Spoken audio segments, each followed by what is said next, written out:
On today's video, we're going to talk about left rear hike, how it's affecting your car, what you need to do to perfect it in your car, and what's best. We're going to dive deep into it. We're going to learn some new terminology, and we're going to come out understanding this better. More on that when we get back.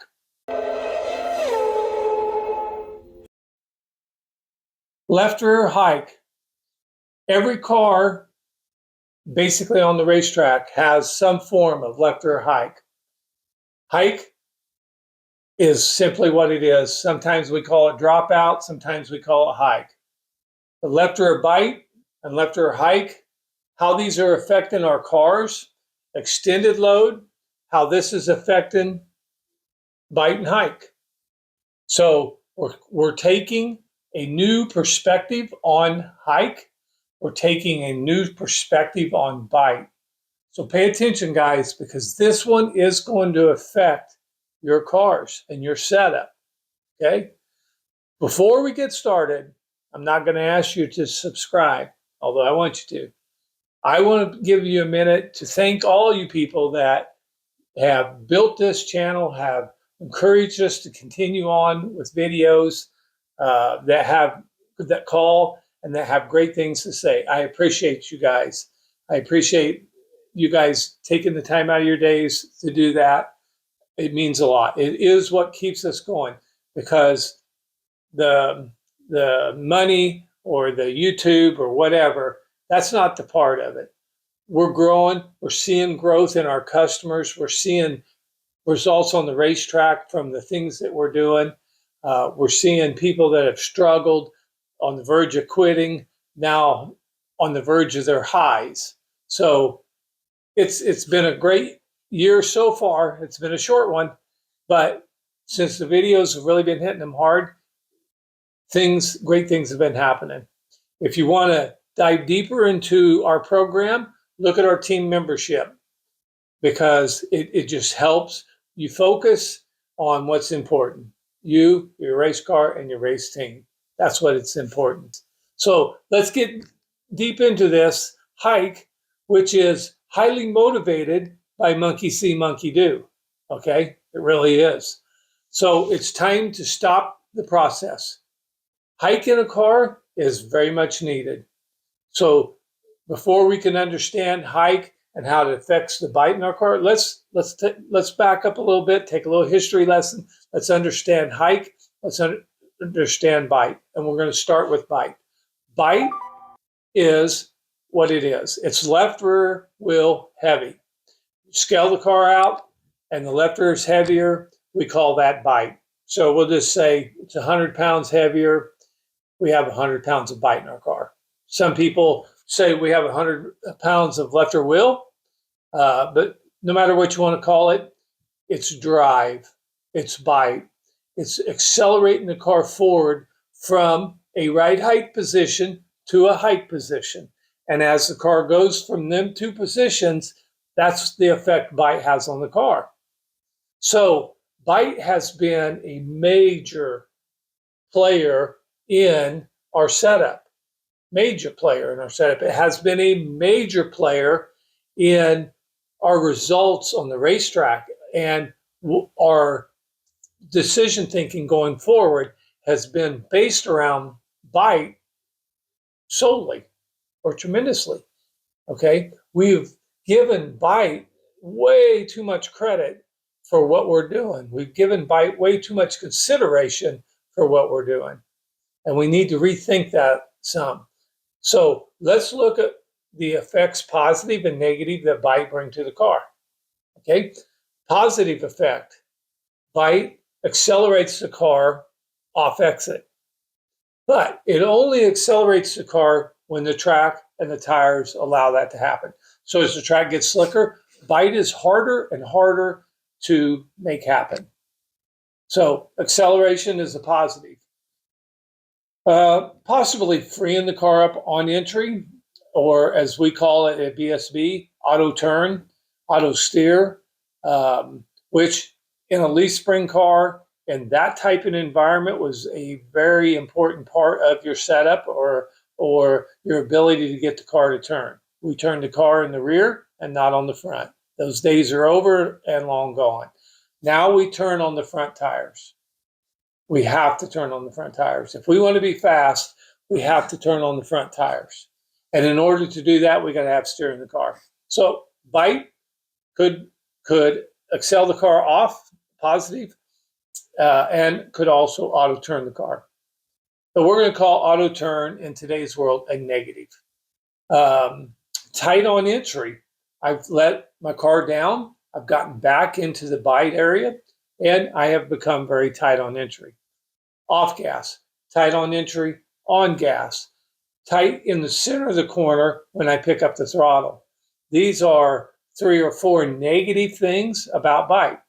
So in the competition here, what's best for the car? Bite seems to kind of lose out for as highly as we've ranked it over the years. I'm seeing 1 positive and 4 negatives. And the 1 positive that it does create, we're trying to get away from. We're trying not to put ourselves in a situation where we create a car based on drive on exit, unless that's our last opportunity, or we're racing somewhere where the racetrack just dictates that we have to have some drive on exit. But 90% of the tracks out there, maybe even higher than that, will allow us to roll through the corner and carry speed through the corner to where we don't need as much acceleration off exit. Okay? We're always going to want it because it's been our train of thought for many, many years. Even as you declare momentum, your mentality, I hear it every day on the phones at the racetracks. You know, guys are like, oh yeah, I'm a momentum driver. But your focus is still on bite. Your focus is still on left rear drive off exit. I hear it in your words. I hear it, see it in your actions. So, way I see it, bite creates a very negative environment for the car. And we may want to, from here on out, to reduce the amount of bite.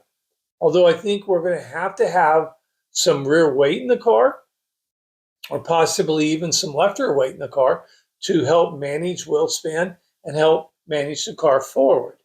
Okay, so we do need to accelerate the car forward. And there are times that we need acceleration on restarts, just some scenarios where we're passing in traffic and we're doing things, we need some acceleration in the car.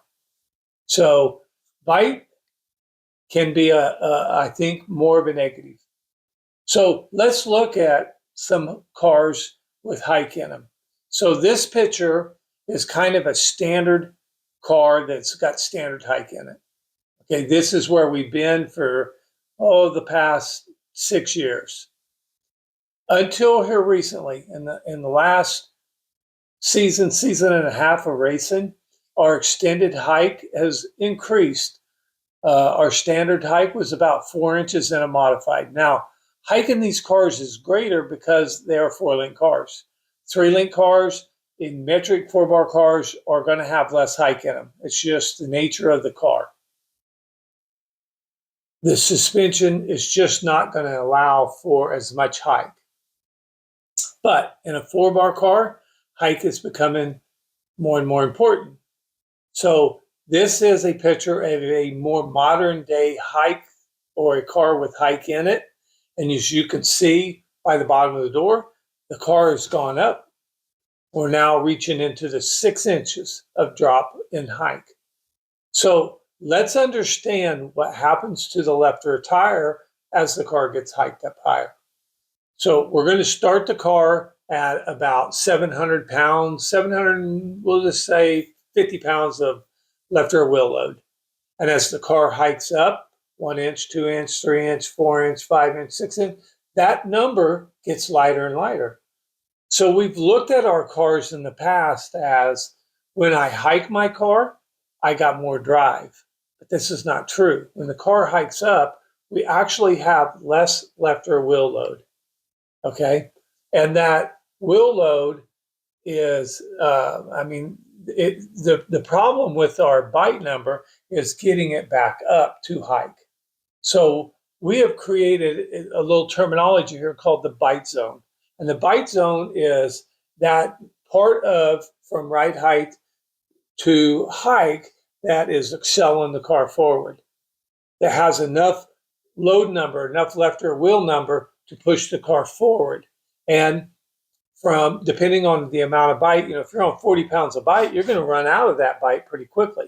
But if you're on 100 pounds of bite, you're going to run that bite up all the way. So on 4-inch drop, you may run that bite, from a 700-pound number to 300-pound number, 300 pounds of wheel load, 100 pounds of bite. You may still have bite in the car at full hike. So the bite zone can be bigger, but the bite zone is going to be less as the car reaches or gets to full hike. So now we've added 1.5 to 2 inches of hike. So we have what we call the bite zone, which is affecting the car negatively, but it's something that has to happen. We need the left rear wheel to keep the wheel spin down. As the car goes up, we create this zone that, we have a bite zone and then we have a steer zone, we'll call it. But we have a zone up here that is less negative. And if we can manage our cars in that top 2 inches, okay, so if we were at 4 inches of hike and we dropped 2 inches, we'd be in a greater bite zone. And we'd have some negative effect of getting the car back up. It could push the nose. Okay. If we're 6 inches and we drop her down 2 inches, we're just right back to the top of where we used to be, which was fine. Okay. Extended load is affecting the car a little different because it's not really adding bite or drive to the car. So we've had cars with 40 pounds of bite in them, and we've had cars with 250 pounds of bite in them. And when we put extended load in those cars, the conversation about bite almost goes to zero. So if extended load was going to make your car tighter as you increase your extended load, and I've had guys go, I got 100 pounds of extended load in. If I add any more, it makes my car too tight. It's because you got a too tight of race car. So your car is just too tight no matter what you do. And we've been trained to think that a tighter car is faster, that we have to tighten the car up because we got all this motor. Yes, maybe we have too much motor. That's a clear give me in this world of today. Yes, I do believe we have too much motor. And we have to be able to manage all that motor. And we're doing things like restrictor plates, retardant. If we didn't have too much motors, things like traction control and tire prep really wouldn't be as big a deal as they currently are. Because we're trying to manage our wheel spin, we're trying to manage our torque curve and our horsepower. So the easiest way to manage them things would be have less. This is why the 604 crate has been very successful in racing, because as the track slicks off, it equalizes the playing field. It's a great equalizer, and it truly is. So, bite, left rear wheel in the car, bite zone is the zone in which it affects. The extended zone is above the bite zone, and our extended load is holding our car there. So, with the new setup, the cam over deal, I've advised several people, if you can't tell from the videos, the underlay of those videos is it has some positives, but it has very much some negatives, a lot of negatives. And its ability to increase your speed through the full 4 phases of the setup is not that good. Okay, but what we did learn is in phase 1 of that setup, our speed increased and fairly good. And what was phase 1? We added the top bar, we moved it back, we extended our chain drop, and we got more hike out of the car because now we can't cam over. We didn't do any lower rods, we're not hitting nothing. We just put more hike in the car. So what happened? we got further away from the bite zone, and we added rear steer to the car. So now we may have had to do something to fix some of the rear steer, and maybe that was good, maybe that wasn't good, but we have taken rear steer out of the car. But we've decreased our left rear wheel, we increased our extended zone as far as where we can be, and we increased our rear steer in the car, and this made us faster, a bit faster, because good cars that were good before they did this, winning races, running in the front at their local tracks against their competition. I'm not saying they're going to go out and they're going to compete against the USMTS guys or the UMP guys of the world, but at their tracks, they're competing for the wins. And they could easily pick up 2 to 4/10 lap time per lap because of the extended hike, because we're getting the car up into that extended zone, away from that bite zone, and it's becoming more consistent. It's easier to drive, and the rear steer wants to keep it rotating around the corner. Without rear steer in the car, you are not going to go fast. That's just a give me. So if you can't understand that, then you're just going to have to suffer it being slower. Or you're just going to have to power through a push until you get to the cushion. And if you're willing to do that and you can manage that without hitting the wall, you could possibly be fast, because it's not the slowest ride on the racetrack. But it uses up a lot of real estate, and it uses up a lot of good cars to try to get there. So I don't advise that type of driving. Hike, the bite zone, as you see in this chart here, it's simple. We start out with a lot of wheel load. As we go up, we get out of that heavy wheel load numbers, and we get up into more of extended load. So I've often said in past videos, so mark this in your notebook, because I've said it a lot in past videos, that if you need more drive in the car, add more extended load. If you need, and I tried to always say it, is if you need more forward in the car, add extended load. Okay, it takes a bit of extended load, so you're not going to add 20 pounds, you're going to have to add 50 to get the car to move forward faster. Okay, and the speed in that is probably not in the number, it's in what the extended load makes up for in hike. So if you're dropping the car too much, the car is going to be slower. You need more extended load to hold the car up. You need better timing on the gas pedal to hold the car up. Those are the things you need. Extended load may give that to you, may decrease your lap times because of it, but it really doesn't add drive to the car. So it can add speed to the car, but it's not going to add acceleration off exit to the car. That's not what it's going to do.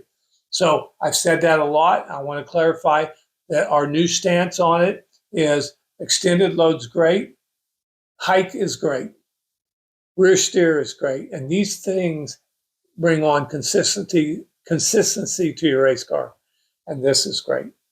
So, and this is what it's going to take to be fast in today's world. Whether you're in a modified, a B mod, a street stock, a stock car, these things are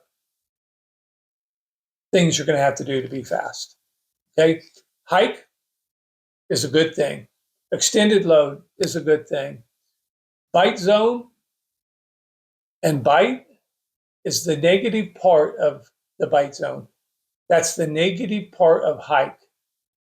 Okay, bite might get your car up quicker to get it into the extended zone. That is true. But if you're going to hang out around in the bite zone, you're going to have a tight race car. So if you're pushing the nose on acceleration, pushing the nose getting into the corner, you're a tight race car, and you're too much into your bite zone. So new technology, new understandings. It's new for me. It's new for you. So let's start wrapping our heads around this. Again, hike is good. Extended load is good. Extended load springs probably need to get off them 50 and 80 pound springs, but extended load is good. Rear steer is good, and speed is what it's all about. So if you're not going fast, you're not going to go fast with drive. You're only going to go fast with mile per hour momentum. So if you guys struggle with this new technology, this new theories, this new understandings of the left rear, give me a call. 620-326-3152 is the shop number. I take calls every day, all day long. And I help people that don't even like me. So they're willing to call because they want to go fast. Okay? I help a lot of people. So pick phone up, call, and we'll get that done. We are going to do some more videos that we're going to get into an area that's maybe a little harsh for some of you guys because you're seeing better results on what you're doing, even though you're not doing the right thing. Okay, I always say that we are not racing theoretically right. We're compromising our setups. We're compromising what we do just because this is the level we're on. Okay, so when we all do the wrong thing, it instantly becomes right. And when we all do it, when all the monkeys join in, then what happens is it becomes right. So wrong becomes right.